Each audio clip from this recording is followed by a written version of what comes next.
Hello and welcome to Roger's Blue Suede News. We'll be reviewing the good, the bad and the utterly stupid of the last 7 days. First of all, I'd like to bring the guests on our show. So welcome to Ishi. Hello. We've got Professor John. Good evening. And we've got Josh Reynolds. Hello. Now I'll ask each of you to introduce yourselves. So we'll go to Ishi first. Hello, I'm Ishi, and today I'm wearing a sequined butterfly. So I think that kind of sums me up. It's lovely to be here. Nice to see you all. I can't see you, but yeah, nice. Thank you very much for joining us, Ishi. Let's go to Josh. Welcome. Hey, I'm Josh. There's nothing comedy-wise at the moment, is there? So a bit about me. I like to play chess. Yeah. Big fan of theme parks as well. Some people have told me that I'm the most up-and-coming cross-dressing comedian of the year in Newcastle on the Line. So it's going well. Yeah. SD500. But if I've got cookies on my phone to track if any other cross-dressing or gender-exploring comedian looks on Rightmove for houses, so I can just move to Stafford and then we'll be okay on that as well. Sounds fantastic. Professor John, would you like to introduce yourself? Oh, I'm not nearly as interesting as Josh. I'm Professor John because I'm an academic during the day, God help me, and a comedian in the night, or attempting to be a comedian. People have told me it's debatable in which role I'm the funnier. In the academic role, probably accidentally. But yes, so I've been doing comedy for about 5 years now, a bit like Josh, a bit stuck by the pandemic stuff, but looking forward to getting out of it again and very much enjoying shows like this. That's fantastic. So thank you all for doing your introductions. Just having a look at our viewers' comments, because this is an interactive show. And if you're watching live, please comment and say hi, and we'll say hello back to you. Later in the show, we have a round called The Good, the Bad and the Utterly Stupid, where if you suggest stories for the panel to discuss, we will discuss those stories. So let's see who's watching us. We have Lord Sparkles. And we've got Dave Perry, but he was saying hi to Peter Batty, so I assume Peter Batty's watching. Hope everything's fine, Peter, and great of you to join us. And, of course, we've got Dave Perry saying hi all. Hi, Dave.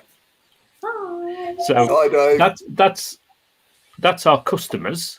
What I should say... not our customers, our... What am I doing? You're in your day job, Roger. That's what There you're doing. are viewers. All numbers. Can I just say greetings to all our viewers and a special hello to the viewers who have already supported this show. You know who you are. And they've supported this show and the guests who are on this show. If any tips come in, we will share them amongst the guests as well as taking a cut for the running of the show. We use the Buy Me a Coffee link as demonstrated in the banner below. And if you've not purchased a coffee for the show, or you can also become a member of the show on Buy Me a Coffee. On YouTube, you can subscribe and like the show. And on Facebook, you can like and follow the Roger Poulter Comedian page, where you'll see the posts about the show and where it goes out live. If you haven't done that already, maybe we'll learn this over the course of the show. So I'm hoping you really enjoy the show. And if you do really enjoy the show, please go to the Buy Me a Coffee link. It's only £2 a coffee. Or subscribe on YouTube or follow us on Facebook. Thank you very much. So let's get started with the first round. What's the story? Morning Glory.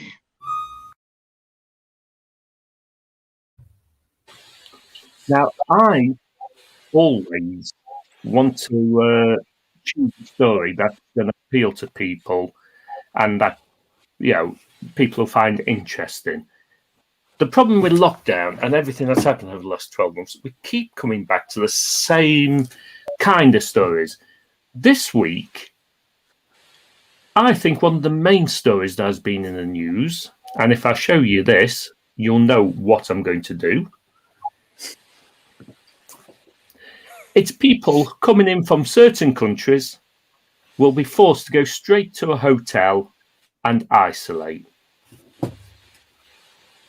So the country list is of 33 countries. Ishi, do you have any views on this? I think so. If you want a free hotel booking and you want to take a holiday in the UK, now's the time to come, everybody, because you get to book into a hotel. Although Britannia Airport Hotel looks awful, I don't know if you'd want to stay there. It looks like a concrete block of something that should be a council building of offices, really. I just think, it's quite interesting how we're saying to other countries that you're the threat when actually we've got one of the highest cases in the world. That to me is quite bizarre and quite strange, But that's what I've got to say about it. All very interesting. Professor John, have you got any views? Well, my first view is I gather there's a lot of dispute about which countries to choose. And like Ishi, we're more of a threat to other countries than they are to us. Personally, given that we've got the Kent variant, I think I would put everyone in Kent in a hotel, probably for 2 or 3 weeks. I don't know if that hotel could fit everyone in, but for people coming from those not very well chosen 33 countries, I would have thought it's the best way to experience Britain because you're safe inside and you're not having to experience our weather. So go for it. I think we should encourage people. Superb. Josh, have you got any views on this? Yeah, I kind of just wish that we'd done this absolutely ages ago. Like, when you saw Australia and New Zealand and, now they're all having parties and we're getting jealous. The one case I did want to refer to, though, was I think the first week it ran in Australia it didn't go brilliantly. So they had to shut down the whole of Perth. And that was because one of the security guards at the hotel ended up sleeping with one of the people that was meant to be in a hotel room. So if Australia and New Zealand end up messing it up, with us hiring G4S security is going to be an absolute mayhem. Well, I'm sure I'll be mentioning Australia and New Zealand shortly. So, they announced this policy over a week ago, right? And on Tuesday, it still wasn't in. But on Tuesday, I noticed they were talking about African variant cases already being in this country. They said they'd identified 11 cases of the African variant that had no link to foreign travel. Now, that's the kind of statistic which the government likes to use, which reminded me of something. So I did something with Al Grant. Would you like to see what I've done with Al Grant? Oh, yes, please. Benjamin Disraeli once said that there are 3 kinds of lies: lies, damned lies, and statistics. But he was wrong. There are 4. Lies, damned lies, statistics, and Boris Johnson.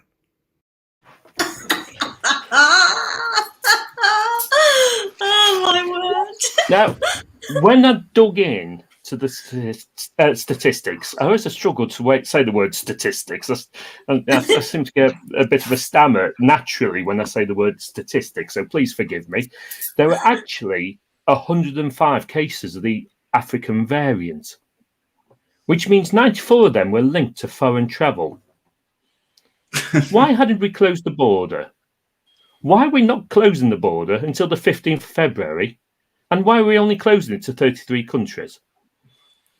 Well, it's a recurring pattern, isn't it, from this government? They give notice of their decisions And I've come to the conclusion that this is to allow their mates and their cronies time to get into or out of the country. So, well, Labour. I know today Labour has accused ministers of putting lives at risk by not acting sooner. I don't think Labour's been strong enough on this because, saying that the government should have acted sooner, I think they should have acted last February in 2020. So we have 66 million population in this country, but we are an island. And the deaths from COVID since March are in excess of 110,000. Right? I'm going to give you some more statistics. If you know the answer, don't give it away yet. Right? Australia has a 25 million population. They introduced border controls on the 19th of March 2020. Do you want to play the game of guess statistic? There we go again. I can't say the word statistic. Okay, just think sadistic. That's all. So yes. I've got this little game set up. Right, it's a scale which runs from 110,000, which is where the UK is at, down to 0. Right? Do you think the number of deaths in Australia are less than 110,000? Yes. Yes. Absolutely. Yeah. Okay. Right. So we all agree it's less than 110,000. Right. Now, Australia's got 25 million population. We've got 66. We're over double the population of Australia. So 110,000 is over double 50,000. Do you think it's 50,000 for Australia? No. Well, you think it's lower? Yes. Yep. Okay.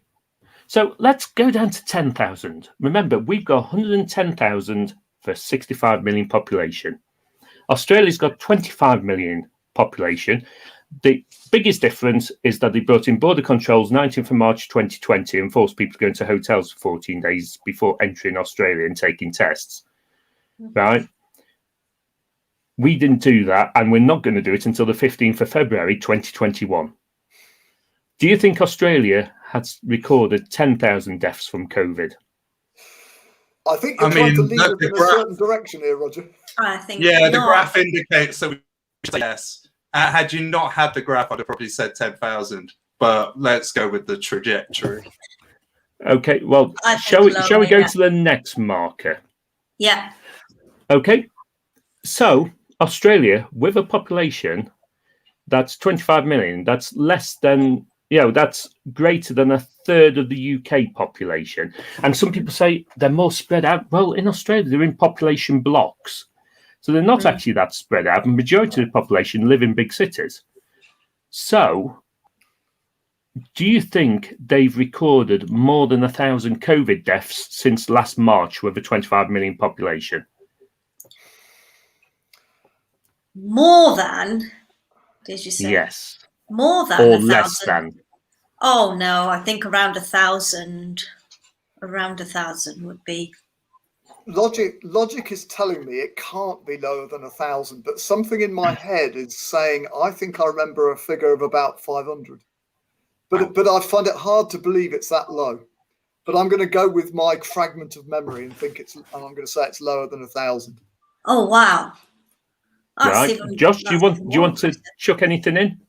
I mean, the graph says it all, Roger. We're just going lower and lower. So yeah, I'm supporting the graph. We're going lower. Right, shall we see where the graph goes to? 0? No way. Oh, I went backwards. Sorry. Right, so we've got down to 1,000. Are you ready? Yeah. Oh my word. 909 deaths since March. 25 million population. One of the biggest differences between them and us is that they introduced border controls and stopped it coming into the country. Yeah. But never mind. We've now got the African variant. Yeah. Well, Yeah. you know, I think it's because you know, Boris and the government needed time so they could import all the stuff that they need for their personal use before they closed the borders, like you know, the caviar or the champagne that they drink and stuff like that. So it was very important for them to be well fueled. So that's why they kept the borders open. And I don't think even it should have been February, because we've known about this thing since November, December time. There's clue in the name of it. It's COVID-19, and it's 2019, and we had a head start because we knew it was going on in China. So at that point, we should have gone, right, let's close borders and start at that point rather than wait till 2020, to be fair. But, Yeah. you know, what can we say? You know, priority for our VIPs who needed their extra branded stuff that needed to be imported in. I don't know what else they import in, like maybe imported strawberries or champagne, or I don't know what else could Boris be importing. New suits, I don't know, something like that maybe. Condoms? Influencers from Dubai as well. But in my view, right, introducing this level of border control for only 33 countries, where people will find how to get into this country, avoiding those 33 countries, right? It's like having a fence with holes in and expecting to stop rabbits getting through. So, This sounds really familiar. This sounds like, there was another very powerful country in the world that said, there's a certain number of countries that we don't want to allow people through. That sounds really familiar. It's like we've lived this before, but, you know, it's like we're copying another country here.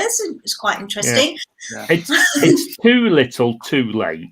It should have been done last year. We've had COVID in this country for more than 12 months. We should have closed the borders almost straight away when we got COVID in the country. We've lost 110,000 people when we could have lost less than 10,000 based on Australia. Yeah. Bhutan, what has our government been doing? Do you know Bhutan has had just one death? Bhutan has had It's only one got a population of 6. Has it? Oh, I got very excited. I went, look, there's a country who's just had one death. That's amazing. I think it's about 250,000, but I Roger, I think you're being too harsh on this country compared with Australia. Remember, we have far fewer skin cancer deaths. So, right, fair enough. But they have a lot more fun in the surf. They do. While they're alive, they have a lot more fun. Yeah, we've had some of our audience playing along. Brian's been playing along. He kept saying lower. No, it's 909 now, Brian. So, oh my gosh! And Brian says, "Steak, you get nothing for a pair." Good one, Brian. That's really good. I mean, you know, telling people from 33 different countries, I don't know what these 33 countries are, but telling them that, you know, you're a risk coming into our country. It's like having a really filthy, messy house. And then when people come to your door, you go, yeah, can you just leave your shoes outside, please? You know what I mean? Well, it's just encouraging everyone to save money and get connecting flights, isn't it? Just go on Ryanair and half the price anyway. Well, now I've had my rant. Would you like the second round? Oh, faking it. Why not?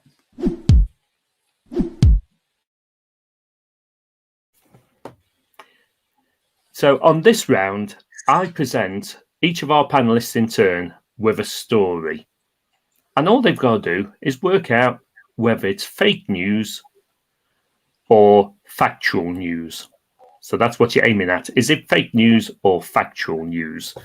So let's go to Professor John first. You've got this. You've got this. You're a professor. This week, worrying me. This week, Stefan Collini got disqualified from the World Scrabble Championships. The championships are taking place online. The Italian, who is ranked 86th in the world, beat the New Zealander Nigel Richards, who is ranked number 2 in the world, in a quarter-final game, which were being broadcast online. Later in the day, his girlfriend on a Facebook post revealed how she was sat off camera using an iPhone Scrabble app to suggest words to him. Oh. Well, I can give you some more information if you want. Yeah, go on. He was disqualified for 2 years. Do they have this thing every year? Yeah.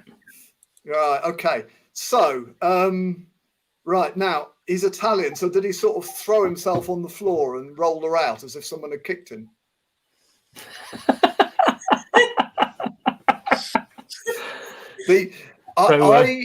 I think, you know, that the World Scrabble Championships, if it's that serious, would have measures in place to stop a pretty basic ruse like that. Well, strangely enough, they have introduced them. They have introduced them because they found out he cheated by rerunning. They'd recorded the game, and by playing along on the app themselves, they found out it was suggesting all the answers he was playing. And they have now gone back through the other games and have run them all through the Scrabble apps, and none of the others have correlated to the Scrabble apps. Roger, you're so silver-tongued. On the basis of that additional information, I think you might be leading me up the garden path, but I'm going to say it's true. You're going to say it's true.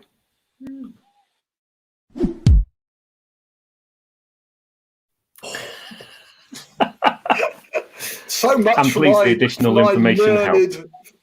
Yes, I did wonder. I did wonder because, like, well, sorry, actually, Josh. John, the reason why I gave you this one is a little bit of fun on my part. That is Stefan Collini. He is Professor Stefan Collini. Oh, he's right. English Literature and Intellectual History at Cambridge University. Yes. Yes. Oh my gosh, you know him. Do you all know each other? And is he a Scrabble player? Is he really a Scrabble player? No idea. Okay. But I just threw it. I came up with this wild idea of a Scrabble player being disqualified. I thought you were going to say he's the Italian professor who has as his life goal to do a head transplant. And he's looking for volunteers. Anyway, so I just thought I'd give you that one because he's a professor. You know, the person's an actual professor, but he didn't get disqualified for playing Scrabble and cheating. You see, I think you're a bastard. Yes. Good luck, teammates. I hope you do better. Okay. That was tough, John. That was tough. It was tough. Thank you. Who shall we go to first? I'm going to go to Ishi. Okay. Oh, look at that face! Oh. This is the story of a ferret in a washing machine. This is Bandit the ferret, who survived 100 minutes in a washing machine. The ferret from Leeds had snuck into the washing machine and was not spotted by his owner at the end of until the end of the wash. The owner spotted the worse for wear ferret, rushed him to the vet, and with a little care has made a full recovery.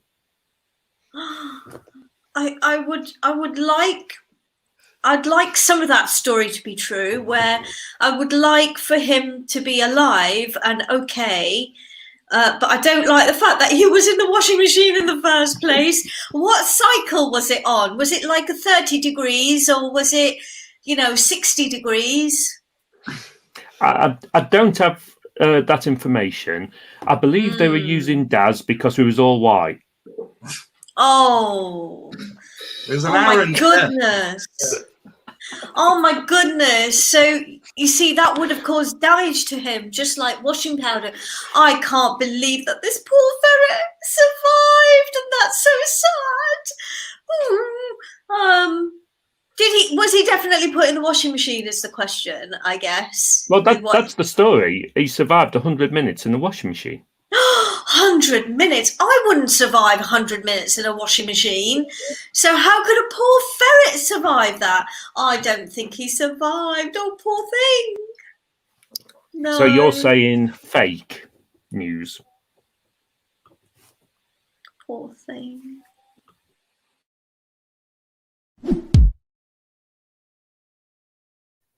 It was I'm fact. so happy about that. Oh, thank you. Oh, well done, magical ferret. Oh, well done. You beat the washing machine drama. Yes, very good. Oh, that's good. So It would be agile enough, wouldn't it, to keep its head above the water? Oh, look at that face. I don't know how it handled the spin. I know. Although if it got itself in the middle, Yeah. it wouldn't be such a big throwing around, would it? I just said fake, Ishi. Yeah. let's move on to Josh. Are you ready, Josh, for your story?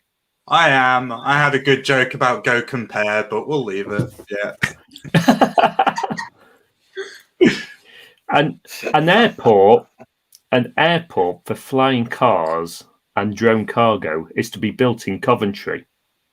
The airport, which is designed to be easily set up and, if required, relocated depending upon demand, is being developed with Hyundai Motor Group, who plan to have its own flying vehicles by 2028. The first one is planned to be built in Coventry by the end of this year at the Ricoh Arena car park. Okay. To what point could it potentially be a lie? Because I may have seen this in the news, Roger. And you've given me this one. I know that 90% of what you've said at least is true. I do not have the memory scan to know if it was exactly at the Ricoh Arena or if it was Hyundai. But I know it's in Coventry. And the date, yeah, it's true. It's true. We'll stop messing about. Shall we see?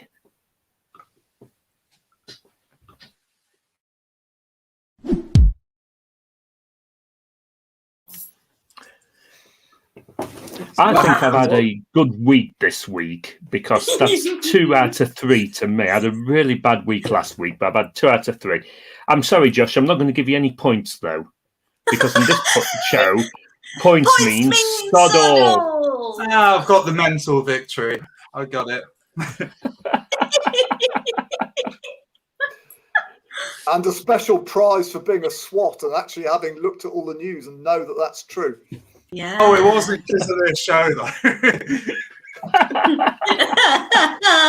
It was that. Believe it or not, I think that's the first time that's happened where a guest has actually seen one of the stories I've selected. So well done, Josh.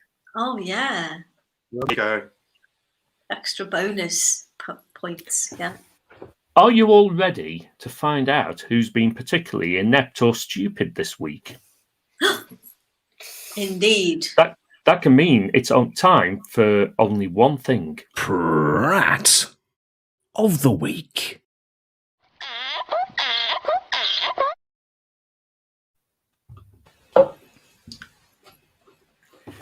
It's time for Roger's Blue Suede News Prat of the Week. Each one of my guests has nominated a Prat of the Week. They don't know which order they're going to go in. So I will introduce the first Prat, and they will realise quite quickly whose Prat of the Week it is. And that guest will get 45 seconds in which to say why they believe the person they have nominated is the Prat of the Week. So the first one, let's bring the image up on the screen. The first one is a naked man being chased through Loughborough, and it's been nominated by Ishi Khan. Of course. Your 45 seconds starts now. Okay, so this guy was a cannabis dealer and he had a raid. And at some point, I'm not sure what he was wearing, but at some point, climbing the fence meant he suddenly became naked. So I just wonder if it was a side hustle of actually being a stripper, because what else can you be wearing? Is it like Velcro stuff that you just have to climb over the fence and then? And do you know how many police officers, they all just said to people, anyone seen a naked man running through the streets? And of course, everybody has. So yeah, it took 7 police officers to find one naked man. I mean, what weapons was he concealing, right? That's my thing there. Yeah, so I think this guy, like, at that time of the morning, plus I thought that this is also the reason why there's a search at the moment for people. Oh, okay. I was going to tell you about another story, but yes, okay. We'll go there. That's why he's Pratt, because I mean, you know, you should expect a raid any time, shouldn't you? So you should, not wear your stripper gear, really. What I think it may have been is that these cannabis farms, they're using a lot of light and a lot of electricity and a lot of heat, and it's extremely hot in the building. So I think he was probably just in there in his underpants, and when he jumped over the fence, his underpants ripped off. How does that even happen? How do your underpants just rip off coming off over a fence unless they're not on? I think he was definitely in stripper gear. I think he's got side hustle. So it's like Velcro stuff, so it just comes away. Or But he you wants reckon to he's make a doing spectacle of himself. Do you think he's doing it on Zoom, Ishi? Yeah. Yeah. Exactly. He's like, I mean, look at that picture. He's actually going, yeah, all right, officer. And of course, I should say that picture is a Blue Suede News reconstruction. That's true. Yes, it does stay across the top because that's not Loughborough anyway. But yeah, It is. That is Loughborough. Yeah, that's the White Hart. Oh my word. Yeah. That's up. That's up. Yeah, I know where that is. Do you? As a Loughborough resident, yeah. Up the top of Churchgate and across the road. I've no idea where you are, but okay. Sorry, viewers who don't know Loughborough. Yeah, that's the White Hart. Used to be a good pub, gone a bit downhill, and I hope there's no viewers who own the White Hart. Okay. Well, thank you for that, Ishi. Let's see who our next Pratt of the Week is. This is Nicholas Henry and has been nominated by Josh Reynolds. Josh, your 45 seconds starts now. So this guy is a Frenchman who lives in Derby. So I'm worried because of the East Midlands connection we got on here that we're going to have some mutual friends, and I'm just going to offend like someone right away. And I hope this doesn't get to him. But he decided to review a Greg's lunch and then just flag off the whole country. And I'm not saying all Frenchmen are smug, but he has definitely enjoyed this far too much. Your food's crap, our food's great. And do you know what's worse about this, though, right? I'm not defending it, but he ordered his Greg's on Deliveroo. So he paid like £5.59 for that. And this is like meant to be an 85 piece. So, one final point. The only people who order that on Deliveroo are people who are out of touch with the public. That's all I'm saying. Let's just give you one of the quotes from his review. The sausage is all over the place. Sometimes I feel it's like mushy gelatin. Sometimes it's spicy. Yet I chewed through it, and bite after bite, I could see its intrinsic value. I can't say I liked it, probably because I didn't, but it was all right, and it gets the job done to fill you up. Smug, after attention, yeah. Their vegan sausage rolls are very good. I think he's actually talking about himself there in that comment. It must have been the naked guy in Loughborough talking about himself. Yeah.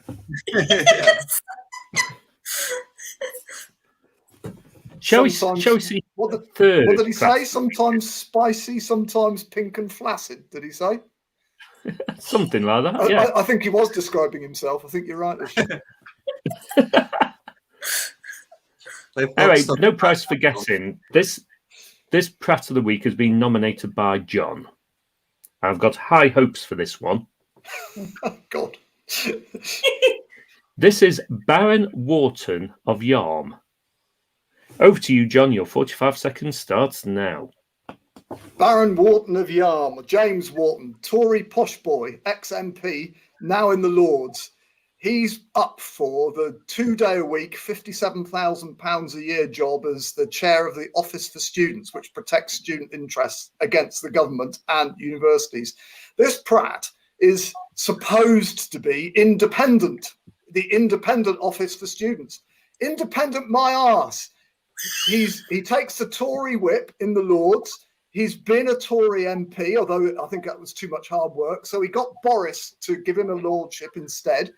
And believe it or not, he organised Boris Johnson's leadership campaign for him. He was Minister for the Northern Powerhouse, but never left London. He is a total prat. And this week, in front of the Commons, he claimed he would be truly independent. Oh, yeah. Ooh, some good nominations there. Just before I go into the judging, I'm just going to have a quick glance at the comments. Now, we haven't had any comments to bring in. So, They're all gone. so who shall I pick? Will it be the naked man running through Loughborough? Will it be, and I've scrolled the names off the screen, will it be Nicholas Henry from Derby? Or will it be Baron Wharton of Yarm? Difficult one. Look at those three and their dress sense. It's just like evolution, isn't it? The problem.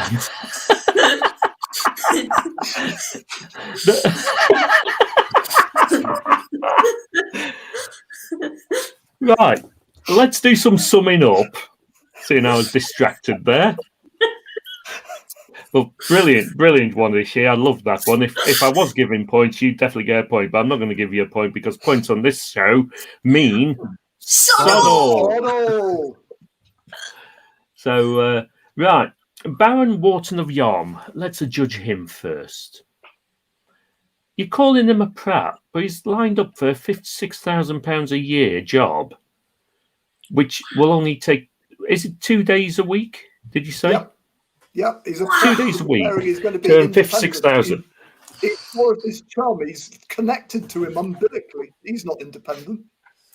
Yeah, but he can't be a prat if he's managed to get his foot in the door in a job like that. I'd love a job like that. I think, everyone here would love a job like that. Fair point. So I can't. I'm sorry, for that one reason, I can't pick Baron Wharton of Yarm. Oh. He may be a Tory boy, but I just can't pick him.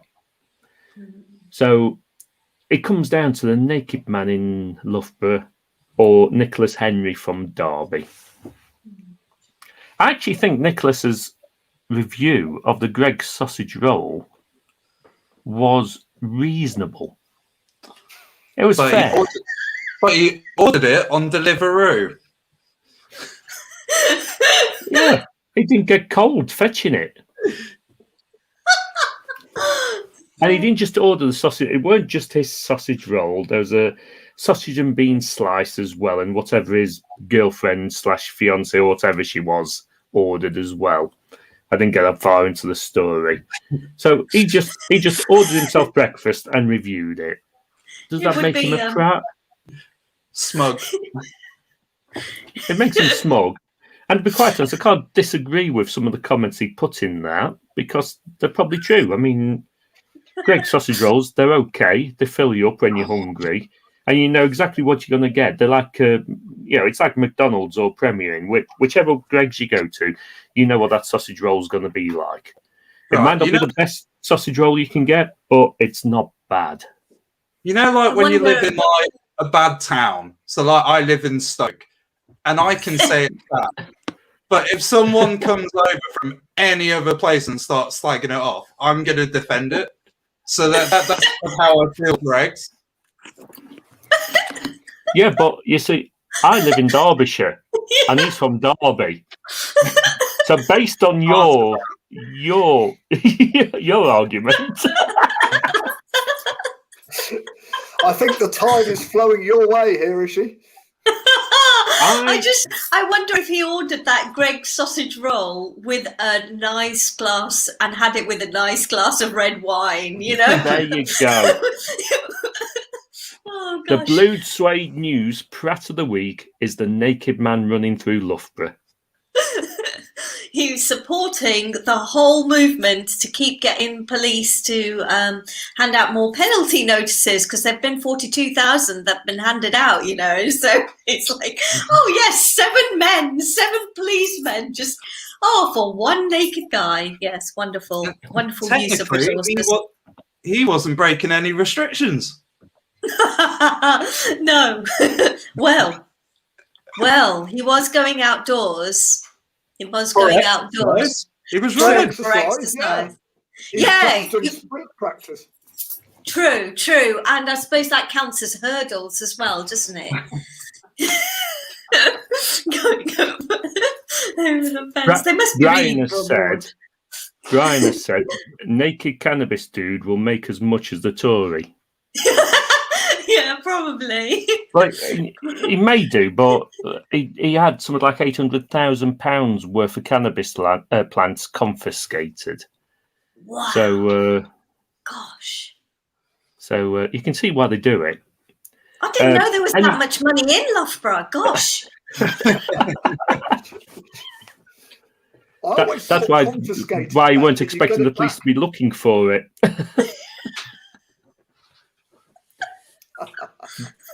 So it's now for time for a roundup of this week's other news. The good, the bad, and the utterly stupid. Now, if any of our viewers want to suggest a story for us to discuss, by all means, now's the time to suggest one. But I've got a couple of stories already lined up. So let's go to the first story. And this is Rishi Sunak. He was contacted about the millions of people that do not qualify for any money whatsoever. And he wrote a letter back, and I'm fully aware that Ishi would like to come in on this one. So let's ask Ishi to come in on this one. Okay, so he basically is saying that the 3 million who have fallen through the gap do not exist. He's in total denial. So the 3 million, of which I am one, he is totally saying we've taken on ghost status somehow. So yeah, that's. I mean, where do you even start with that? Do you know what I mean? It's like, oh, well, we've talked to the majority of businesses, and the fact that they're self-employed means that they can go out and get employment. Yes, but there's a bloody pandemic that affects all 3 million, which is why we've fallen through the gaps. I guess 110,000 dead people is not enough. So it's like they're playing a game of Tetris, maybe. How many more UK citizens or residents can we just knock off, so we've still got enough money for us in government to have. Shall we just have a look at this on how it appears, because he's quoting statistics. Benjamin Disraeli once said that there are 3 kinds of lies: lies, damned lies, and statistics. But he was wrong. There are 4. Lies, damned lies, statistics, and Boris Johnson. Now, I didn't have time to replace Boris Johnson with Rishi there, but please pretend it was him who appeared on that video. Okay? Now, he's saying he doesn't recognise the 3 million figure, and he goes on to talk about self-employed. Now, he's using statistics here because within that 3 million people, of the forgotten people are people who are in personal service companies, those who pay their income out as dividends rather than some salary, some dividends. So they're paying themselves up to the minimum wage and then paying the rest out as dividends. And Rishi will let them furlough, but won't cover the dividends part. And they're not classed as self-employed because they don't fill out the self-employed pages on the tax return. They're classed as employees. So when he says he doesn't recognise the 3 million figure, he's ignoring the 1.5 million people who haven't got any compensation for losing all their income who are in private service companies. Oh, wow. There's also some mathematical thing there, isn't there? Because he talks, I think there's 5 million, and then he talks about there's 2 million who or whatever, and you have to do the maths, and it comes out to 3 million, something like that. So I think for, yeah. Actually, can I just say, like, when I mentioned this to a friend of mine, and I said, oh, yeah, I think I'm, you know, there's this story by Rishi, that Rishi Sunak's done that. And she goes, oh, is she the one who couldn't say the 1,000 numbers on you know, and I went, you mean he?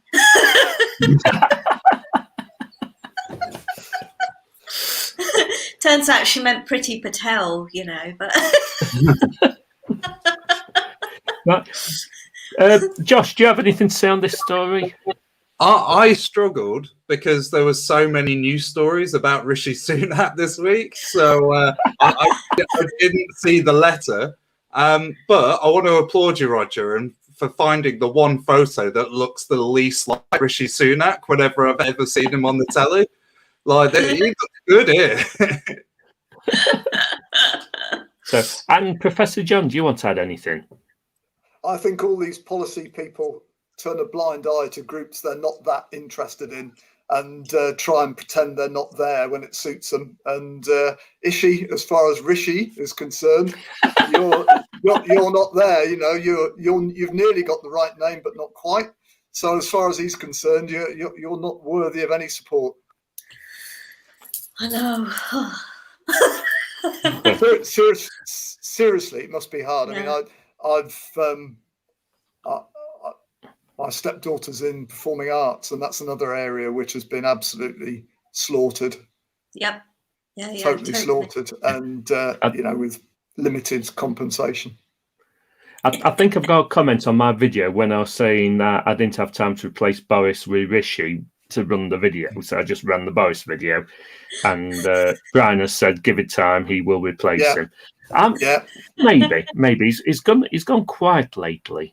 He's gone very quiet lately. Rishi has. He's not doing a lot. So, I don't think Boris is capable of lying. Well, often he's not capable of lying. No. He's just not bright.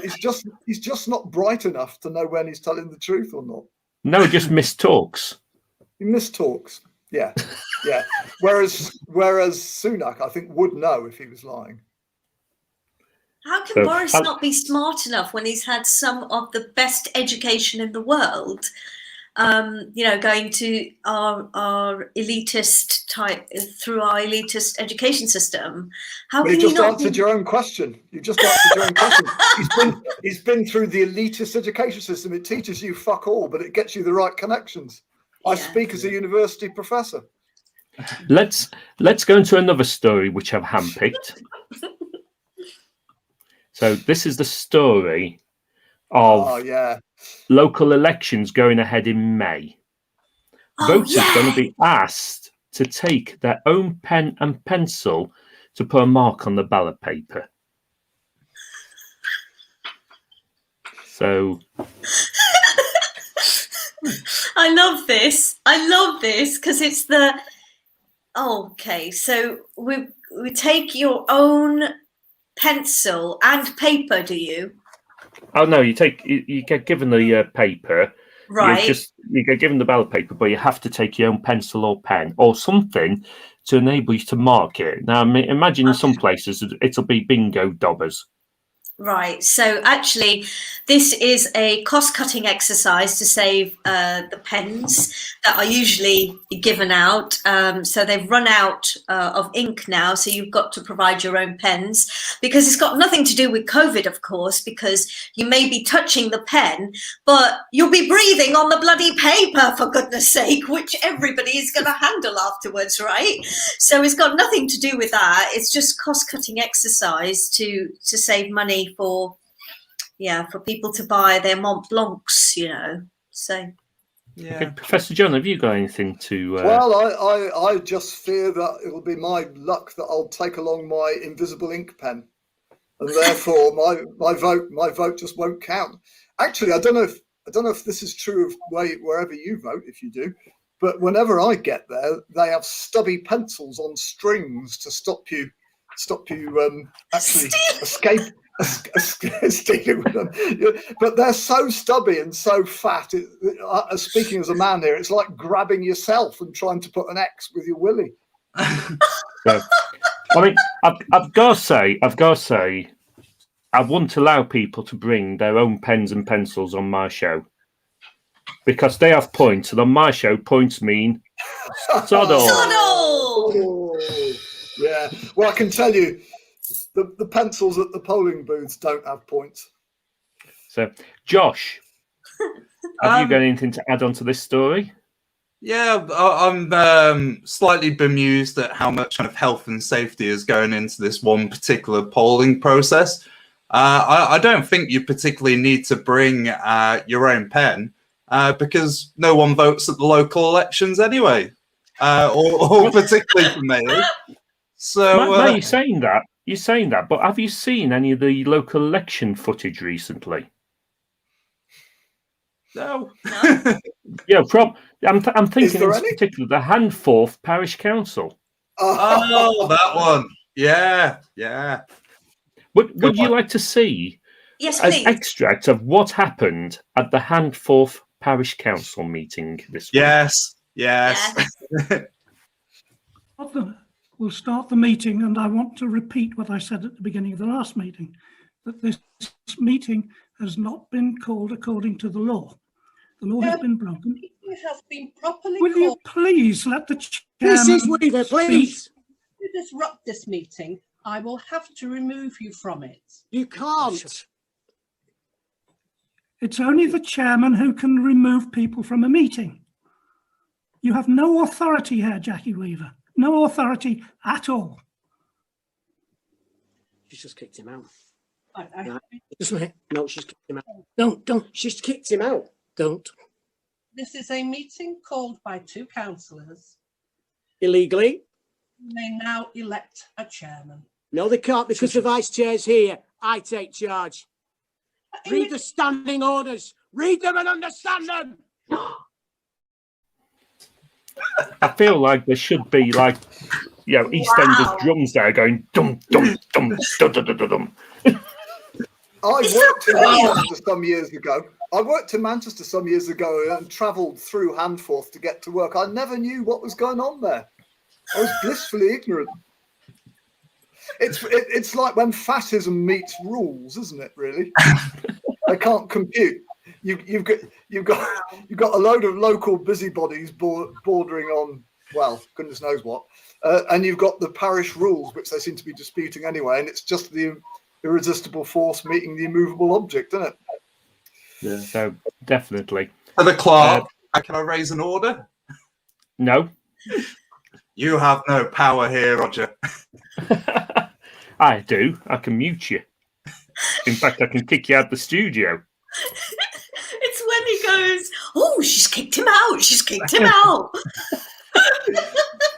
There was this perfect bit, if you watch the longer one, where the iPad for me is like the absolute star of the show. So she doesn't know how to use the camera, but she's also on the phone to her mum at the same time as the whole meeting's going on. And she just interrupts the whole thing and just goes, oh, sorry, I'm just in a meeting at the moment while it's all kicking off around. I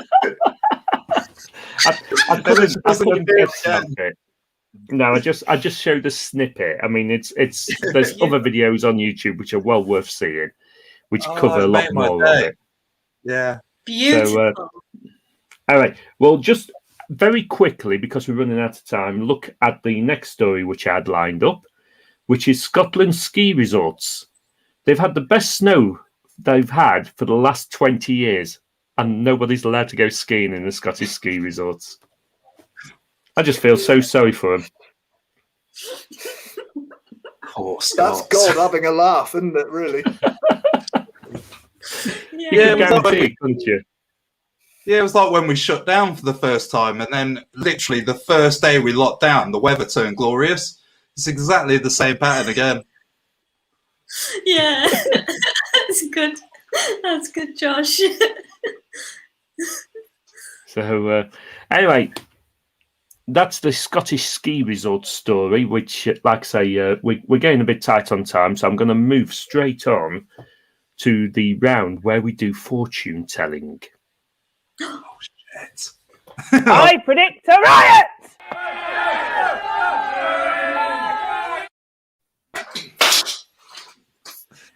This one's stung me, Roger. I forgot. So what I'm going to do is ask each of our guests to make a prediction. I don't know where Ishi's gone. Hopefully she'll come back. I'm going to ask each of our guests to write a prediction or provide a prediction of something that's going to happen in 2021. Josh, if you're struggling for a prediction, say that Izzy will leave the camera. Well, or that she'll come back. Oh, yeah, even better. Yeah. Yeah. Let's go to Professor John first. And I won. Okay, so with apologies to the many people who don't like football, this is a football prediction. This year, the Premier League is much more open than it was last year, and all unexpected results are happening. And what I think is going to happen is that all the teams are going to end up with the same number of points, the same goal difference, the same everything, and they'll have to decide who wins the championship by having an arm wrestling championship between the managers. And Chris Wilder of Sheffield United will win, and Sheffield United will be the Premier League champions. You heard it here first. I'd like that to be joint second. I'm a Tottenham fan, so I'll take that straight away. Oh, yes. Okay. Well, Very I've noted that down, Professor John. Who have we got in Ishi's seat? Oh, yes. I knew my granddaughter was doing a little gig, so I've kicked her out. I've locked her up and in the bathroom, and I just thought I'd come and say hello, and you're doing fortune telling, my specialty. Very good.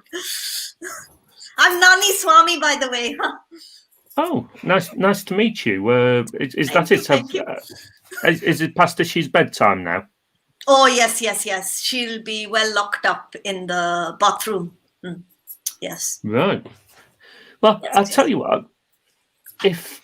Have you got a prediction for 2021 then? Oh, me? Yes. Now then, listen very carefully. Okay, all my predictions have come true. The next Prime Minister of Britain will be me, Nani Swami. I said to them, listen. Just give me a Mercedes. I will do the job. It's a much better job. Yes. So I'll be the next Prime Minister of Britain. Nani Swami. That's right. Right. Oh, thank you very much. That's very interesting. So, I've got to go. She's making noise. Hang on. I've got to go. Nice to see you all. Bye-bye. Nice to meet you. Let's go to Josh for a prediction. Yeah, I had a whole 30 seconds to think of one. So I predict that Christmas will be on the 25th of December this year. Controversial. Cheating the system. Roger, what are you going to do, mate? What are you going to do? Oh, isn't it on the 25th of December every year? Your prediction... I'm predicting that it's also going to be like that this year. Okay, well, that's a pretty safe prediction. I'd probably say that's going to come true already. So I'm afraid I'm going to disqualify that prediction before you start, so you won't get any points for it. Fine. But that's so okay. do I get another one? because points on this show don't mean they mean sod all. Okay, on the spot, Peppa Pig #1 record. Done. Okay, that's fine. Yeah, we'll go with that. Before the end of the year. Okay. Oh, Ishi made it back out the cupboard. I did. She, my grandma locked me in for a bit. Sorry about that, guys. Did I miss anything? No, you missed prediction. I mean, your grandma gave us a prediction, so we'll probably stick with that one. Yeah. Apparently, she's going to be Prime Minister. Right, okay. She's been telling everybody that. Oh. So, believe it or not, we've come in towards the end of the show, and we've reached the last round. Oh. And Professor John's that shocked. His whole that's collapsed. His whole world's falling apart in front of him. Too true. My sophisticated lighting had a little accident. You're not in Verona right now. Like that. So let's run the titles for the.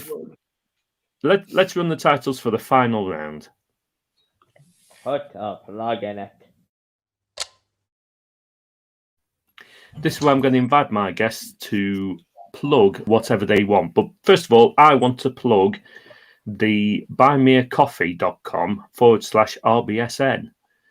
If you buy us a coffee, we'd much appreciated it. We've had some viewers buying us coffee before, and we really like it. The coffee tastes brilliant when you buy us a coffee. It's wonderful. And if you buy us 4 coffees, each of my guests will receive enough money to buy their own coffee. So it'd be fantastic. So anyway, there's the web address. It's www.buymeacoffee.com/RBSN. If you've missed that, you can watch back on catch up and send us a coffee, and we will appreciate it. And also on that link, you can become a member of the Blue Suede News fan club. Woo! And you will receive goodies like a monthly newsletter and the odd video message from me. Ooh. Couldn't be better. So let's go to Josh Reynolds first. Have you got anything you want to plug? Not creatively, but my company has got a new referral scheme. So if anyone's looking for any roles in digital marketing, I get 250 quid.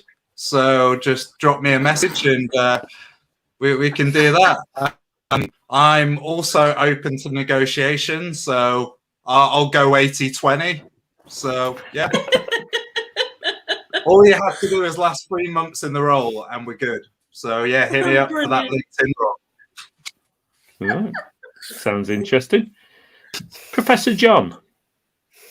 Well, my contributions to the Leicester Comedy Festival bit the dust because they were live and not going to be online. But I shall be on Alex Leam's Awkward Questions on the 28th of Feb. More generally, I'd just like to plug it, for anyone who doesn't know, the really sort of proliferation now of really good online shows. There's this one. There's Benny Shakes' show. There's Lark Lord with John Morris. There's George Copham's Fun Night. And I've missed one, and I can't remember what it was. But there's a lot around. So look out for them, because the local East Midlands comedy online scene is sort of getting its act together and producing really good stuff. Apart from that, I'm hoping that as I'm 62, I'll get the vaccination sooner than some people, sooner than you lot. Anyway, I've been told I'll get, the over 50s are being vaccinated, will be vaccinated by May. Yes. I wonder what the ex-Prime-Minister was doing.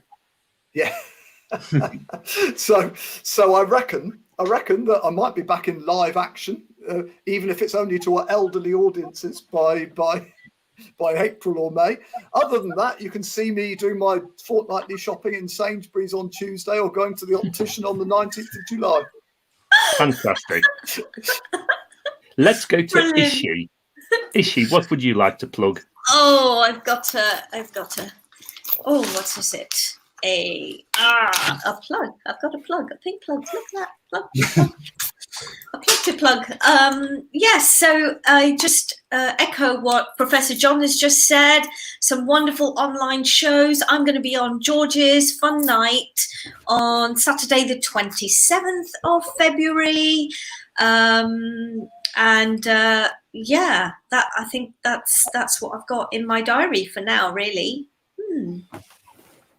No. There's something else, actually. Sorry, I should say this. So it's International Women's Day event run by Derby, International Women's Day, and that's from Friday the 5th to Sunday the 7th of March. That's an online event, so I'll be doing comedy on the Friday, some laughter yoga workshops on the Saturday the 6th. On Sunday the 7th, and Saturday the 6th, I'll run a little workshop on how to do comedy. So there we go, or write, or something like that. Anyway, so yes, I think that's about it. Thank you very much. I'd like to thank all three of you for being guests on my show tonight. Thank you, Josh Reynolds.